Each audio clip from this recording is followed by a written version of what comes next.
Bonsoir tout le monde, c'est Antoine, j'espère que vous allez bien. Vidéo réaction concernant le match du soir entre la France et l'Italie. Victoire des Bleus 3-1 ce soir à Nice. Le match a été intéressant, match de préparation réussi donc pour l'équipe ADD. On va analyser tout ça évidemment de manière assez rapide, assez efficace, parce qu'on aime l'efficacité. C'était pas trop le cas des Bleus ce soir, mais bon, on va en parler tranquillement. On va d'abord parler de mon impression générale, ce que j'ai pensé dans l'ensemble de cette rencontre. Pour ensuite qu'on parle un peu des joueurs, de comment ça s'est passé, les principales questions qu'on avait avant le début du match. Est-ce que les réponses ont été positives? Vous allez voir ça évidemment dans cette vidéo, c'est passionnant. Allez, on y va. J'ai kiffé ce soir, j'ai vraiment bien apprécié cette rencontre. Face à une Italie, alors c'est sûr que c'est pas l'Italie de 2006, aïe aïe aïe, mais c'est une Italie, voilà, c'est toujours l'Italie quand même, hein. Il reste quand même de belles choses dans cette équipe, il y a des beaux mouvements, il y a des bons trucs, je m'attendais à bien pire. Donc voilà, c'est un bon test, c'est pas l'Italie des grandes années, mais voilà, c'est toujours l'Italie, c'est toujours particulier de les jouer. Donc on va pas bouder notre plaisir, on les a battus 3-1 les Rital, c'est parfait, c'est parfait pour préparer cette Coupe du Monde évidemment. Il y avait en plus pas mal de questionnements avant cette rencontre-là, comment va se comporter notre défense centrale, qui a eu un test... Enfin donc il n'y a pas eu de test face à l'Irlande parce qu'il n'y a pas eu grand chose quoi, donc est-ce qu'ils vont bien se comporter, est-ce que notre milieu de terrain va bien marcher? Ou plutôt, est-ce que Pogba va enfin faire un bon match avec l'équipe de France? Et puis le trio offensif, comment ils vont se comporter ensemble? Est-ce qu'ils vont se marcher sur les pieds ou pas? Est-ce que ça va bien tourner? Est-ce que ça va bien se passer? Et puis évidemment les performances individuelles des joueurs. Bref, il y avait plein de questions dans cette rencontre. Et on va commencer d'abord par les performances individuelles des Bleus. On va monter petit à petit, on va commencer par Lloris, qui était un peu critiqué quand même, hein, Hugo Lloris, gardien de l'équipe de France, 97 sélections, oui, mais bon quand même, faut critiquer, donc on critique. Hugo Lloris qui a fait pas mal de bourdes cette saison avec Tottenham, et effectivement je suis pas toujours rassuré quand il y a Lloris dans les buts, je suis même peut-être plus rassuré quand il y a Mandanda, c'est pour dire. Mais donc voilà, Hugo Lloris était aussi surveillé ce soir, et il fait une première mi-temps qui... ouais, on n'aime pas, hein, la première mi-temps elle est catastrophique, il a rien à faire de la mi-temps, sauf ce coup franc de Balotelli. Alors oui, c'est difficile parce que le ballon arrive vite, ils sont prêts et tout, bon ok, il y a peut-être plein de circonstances atténuantes qui expliquent l'erreur de Lloris, mais pour moi il y a erreur, il doit pas y avoir ce genre de but, un Neuer, un De Gea, un Oblak, ça fait pas ces erreurs-là. Et moi je pense que Hugo Lloris est un gardien qui a les capacités pour être à ce niveau-là. Ça, c'est pas possible. Et il en a fait beaucoup trop à Tottenham, il en a fait déjà quelques-unes en bleu. C'est pas possible. Et par ailleurs, il m'a quand même montré par moments que c'était un gardien qui était capable de faire de grandes choses en bleu comme en club. Donc c'est un peu gênant avec Lloris, et ça s'est confirmé ce paradoxe-là, avec la deuxième mi-temps qui est pour moi bien meilleure. Hugo Lloris a fait quelques parades décisives, franchement. Alors les arrêts étaient pas impossibles à faire, c'est pas des arrêts de dingue, mais il était là. Et en deuxième mi-temps, il m'a rassuré. Et il y a d'ailleurs un facteur qui montre que Lloris a fait une bien meilleure deuxième mi-temps et qu'il était mieux dans son match, c'est son jeu au pied. C'est-à-dire qu'en première mi-temps, il était lent, mais comme c'est pas permis, 2 heures avant de taper un ballon, quoi. C'est pas possible. En plus, il a un jeu au pied de mon niveau. Je pense que même... ouais... Je sais pas si c'est très gentil pour lui quand même de dire qu'il a mon niveau de jeu au pied, mais c'est pour vous expliquer un petit peu. Moi, ayant un niveau de jeu au pied assez moyen, digne d'un tennisman français à Roland-Garros... ouais, encore violent celui-là. Non mais globalement, Lloris a été très lent en première mi-temps sur ses coups de pied, et alors en deuxième mi-temps, il a été plus du tout. Il a été rapide, efficace, il relançait vite. Alors oui, il y a du déchet, mais il relançait vite, et ça c'était quand même assez agréable.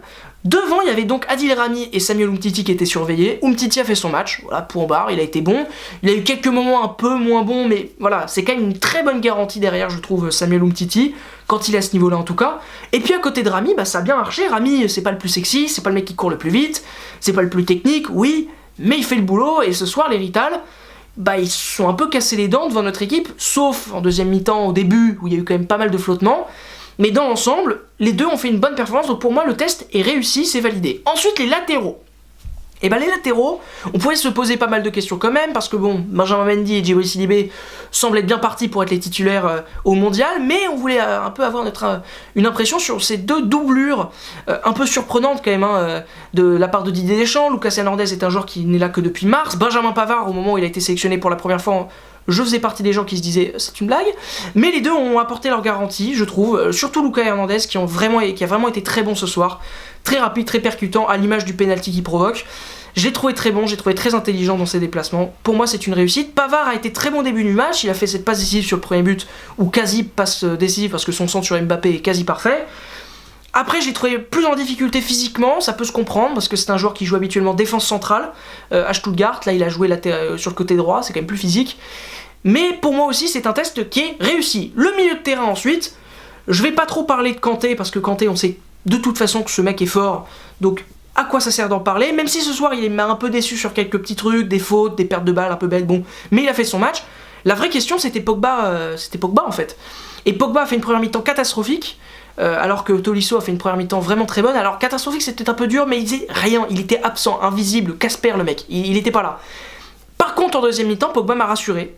Et Pogba a vraiment fait du bon football, il m'a vraiment plu. C'était propre, c'était sobre, il en faisait pas des caisses, et puis il était efficace. Et puis c'était cool, il récupérait des ballons, il était là, il était vraiment là. Tandis que Tolisso a un peu régressé. Donc à voir comment les deux hommes vont se comporter quand ils seront tous les deux on fire. Ça peut être intéressant de voir ça. Est-ce que Pogba a confirmé que c'était le titulaire indiscutable du poste? Non, parce que Matuidi il est rentré, il a fait un centre sur Thauvin qui a failli marquer. Il n'a pas confirmé qu'il était titulaire indiscutable, mais il a confirmé que c'était quand même un joueur d'une qualité assez énorme et que ce serait dommage de s'en passer. Ensuite, l'attaque, c'est super excitant quand même. Ah là j'étais... D'ailleurs ça m'a donné chaud là. Ça m'a donné chaud là, je les voyais tâter le ballon, c'était formidable. Mbappé, on dirait un commentateur des années 80 le mec. Franchement Mbappé, même s'il marque pas ce soir, il est bon, il est technique, il va vite. Sur les premiers appuis, il est exceptionnel. Il met en difficulté toute une défense, il est vraiment très fort. Oui, il marque pas, oui, ok, bon, il fait un super match Kylian Mbappé encore ce soir, et c'est super sympa de le voir dans cette configuration-là, avec donc lui qui part du côté droit pour repiquer un peu dans l'axe. Je trouve ça super intéressant, cette animation a bien marché. Dembélé a fait du Dembélé, beaucoup de déchets, mais alors... c'est quand même un joueur qui a des fulgurances exceptionnelles. Il y a évidemment son but qui est magnifique, mais c'est aussi son déboulé côté gauche, où il termine avec le geste que fait Ronaldo, le Ronaldo Shop, là je sais pas comment on appelle ça, et puis la frappe sur la barre. Voilà, quand même Dembélé est un joueur assez excitant.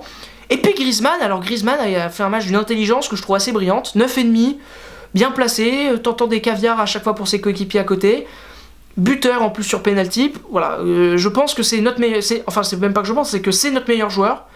On a une chance inouïe d'avoir ce gars-là à nos côtés, c'est pour moi l'un des meilleurs joueurs du monde, il n'y a même pas de débat, il est monstrueux, voilà, je t'aime Griezmann, je t'aime beaucoup.